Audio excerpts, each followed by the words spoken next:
I read a book by John Bailey called The White Divers of Broome, and I was captivated by this story that I had never heard anything about. It's about the pearl shell industry, so not diving for pearls, but diving for mother-of-pearl shell. Right. At the beginning of the 20th century. It was this wild frontier town, Broome, in my play is set in 1912, so just before the war. These pearling masters were incredibly rich, and there are amazing stories of playing 10-pin bowls with bottles of Moet Chandon champagne and tipping barmaids with pearls, misshapen pearls, you know, that weren't as valuable as the other ones. So, you know, there was extraordinary excess and debauchery going on up there, and the government wasn't very happy about that. And the interesting thing about it is that this was at the height of the White Australia policy, so the government had basically whitewashed the rest of the nation, but Broome relied on non-white labour. And the pearling masters, as they were called, the white pearling masters, insisted to the government for 10 years that their industry wouldn't survive with white labour. And ultimately, you know, because also they were so far away, the government could tell them what to do and they could go, yeah, we'll get around to it. But they never did, because it served them too well to use what they called coloured labour, which was cheap and disposable, and they had no legal rights. They could be given pretty dreadful rations. There was no medical insurance, things that white workers would have insisted on. Some years there was a 25% fatality rate. Yeah. Terrible, yes. And, you know, if a white diver died, there would be questions asked, inquests, autopsies. But if a Japanese or Timorese or Chinese diver died, then you just hosed out the suit and put another guy into it.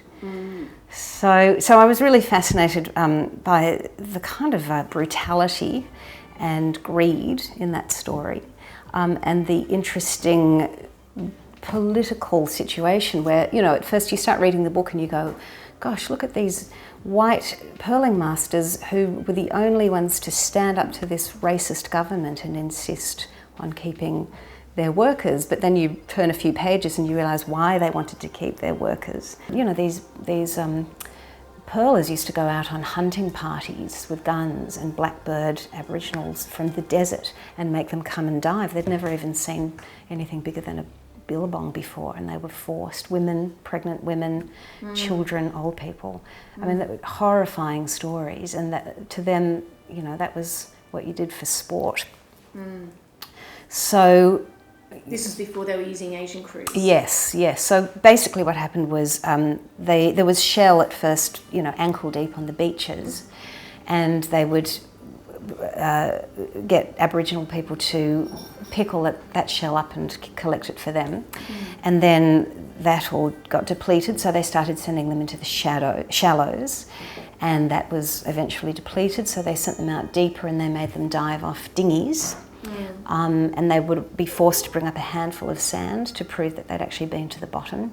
They were incredible stories, you know, they weren't allowed to speak for the whole day.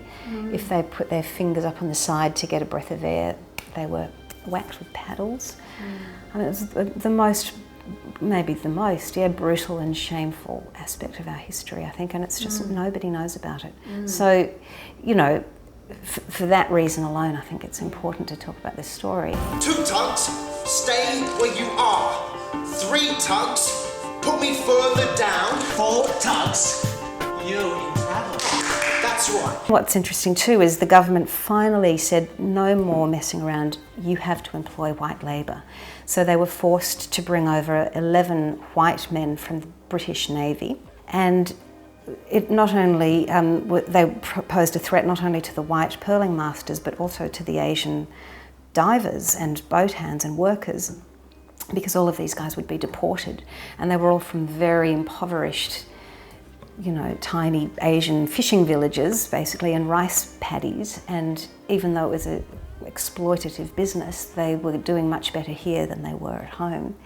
So suddenly all allegiances shifted, and while these white men were, for all intents and purposes, welcomed as heroes who were here to show that white men could do it better, there was suddenly a kind of conspiracy going on between the white divers and the coloured workers because they needed to expel this force.